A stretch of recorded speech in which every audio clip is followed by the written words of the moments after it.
satu ini juga.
Kemudian di router 2-nya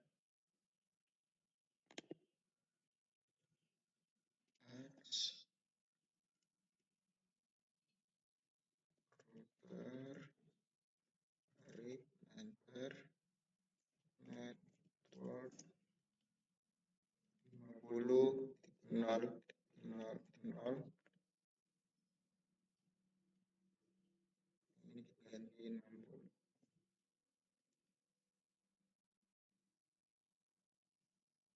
Kemudian kita keluarkan.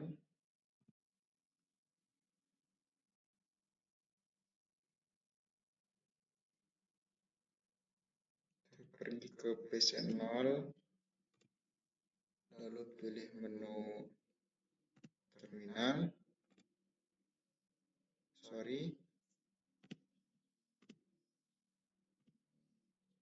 command prompt,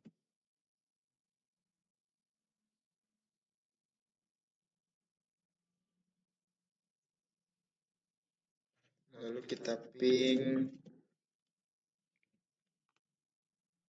60.0.0.2. Enter.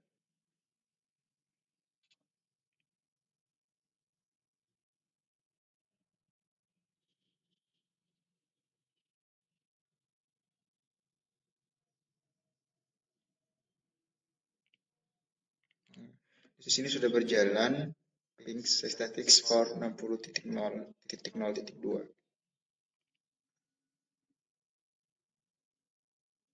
Lalu kita akan kemudian untuk PC1 kurang lebih sama kayak tadi, masuk command prompt,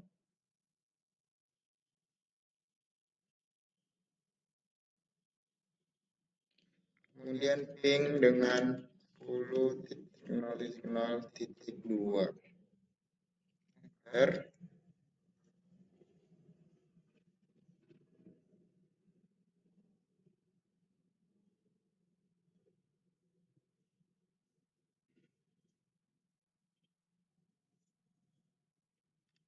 Nah, di sini sudah berjalan. Kemudian di sini juga kurang lebih sekian dari saya pertemuan 10 di DIY Recruiting. Oh ya, jangan lupa kita simpan dulu. Kita taruh di folder D. kuliah.com, jaringan komputer semester 3. Kita kasih nama pertemuan 10. Dynamic routing. Oke. Dan dari saya, Assalamualaikum warahmatullahi wabarakatuh.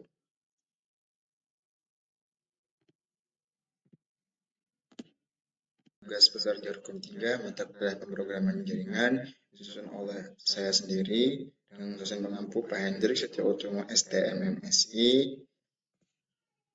Pada pertemuan 10 yaitu dynamic routing adalah routing yang dilakukan oleh router dengan cara membuat jalur komunikasi data secara otomatis sesuai dengan pengaturan yang dibuat.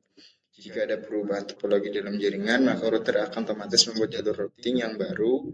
Routing dinamis ini lebih mudah dilakukan daripada menggunakan routing statik dan default. Keunggulan routing dinamik. Yang pertama, hanya mengandalkan alamat yang terhubung langsung dengan routernya. Yang kedua, tidak perlu mengetahui semua alamat yang ada. Ketiga, jika terdapat penambahan suatu network baru, maka semua router tidak perlu mengkonfigurasi. Hanya router yang berkaitan dengan mengkonfigurasi ulang. Kerugian routing dinamik. Yang pertama, kecepatan pengenalan dan kelengkapan IP tablet memakai waktu lama karena router akan melakukan broadcast ke semua router sampai ada IP tablet yang cocok. Selain mengkonfigurasi selesai, router harus menunggu beberapa saat agar setiap router mendapat semua alamat IP yang tersedia. Kedua, beban kerja router menjadi lebih berat karena selalu memperbarui IP tablet pada setiap waktu tertentu. Macam protokol routing dinamik. Yang pertama, RIP atau Routing Information Protocol merupakan protokol yang memberikan routing tabel berdasarkan router yang terhubung langsung. Lalu router selanjutnya akan memberikan informasi ke router berikutnya. RIP terbagi menjadi dua, yaitu RIP versi 1 dan versi 2. Kelebihan RIP menggunakan metode triggered update, memiliki timer untuk mengetahui kapan router harus kembali memberikan informasi. Mengetahui routing menggunakan RIP tidak rumit dan memberikan hasil yang cukup dapat diterima. Terlebih jika jarang terjadi kegagalan link pada jaringan. Yang kedua ada IGRP. Adalah sebuah routing protokol yang dikembangkan pada pertengahan tahun 1980-an oleh Cisco Systems Inc. Tujuan utama IGRP untuk menyediakan protokol yang kuat untuk routing dalam sistem otonomi. IGRP merupakan composite metric yang terdiri atas bandwidth, load, delay, dan reliability update. Routing dilakukan secara broadcast setiap 90 detik. Kelebihan IGRP sendiri mendukung sampai 255 hop counts. Adapun yang ketiga yaitu OSPF. Adalah sebuah jaringan besar yang disebut Route Distribution, yaitu sebuah layanan penerjemah antar routing protokol. Kelebihan OSPF tidak menghasilkan routing rule, mendukung penggunaan beberapa materi sekaligus, bisa menghasilkan banyak jalur ketujuan untuk membagi jaringan yang besar menjadi beberapa area. Waktu yang diperlukan untuk konvergasi lebih cepat. Yang keempat ada IGRP. Broadcast diupdate setiap 90 detik ke semua router IGRP yang berdekatan ditetapkan pada jaringan komputer yang besar. Kelebihan IGRP sendiri yang pertama melakukan konvergensi secara tepat ketika menghindari loop. Yang kedua ada memerlukan sedikit memori dan proses. Yang ketiga ada fitur loop avoidance. Yang kelima BGP. Bounded Gateway Protocol merupakan Instance Vector Interrupt Gateway Protocol yang bekerja secara cerdas untuk merawat path ke jaringan lainnya. BGP memiliki kemampuan mengumpulkan rute dan menentukan rute terbaik menuju sebuah jaringan. Kelebihan BGP sangat sederhana dalam proses instalasi. Cara kerja routing dinamik mengatur setiap proses pengisian data pada routing tabel secara otomatis. Secara khusus, dynamic routing merupakan jenis routing yang paling mudah dikonfigurasi dan lebih efektif dalam memilih router terbaik untuk sebuah tujuan jaringan serta dapat menentukan jaringan terluar.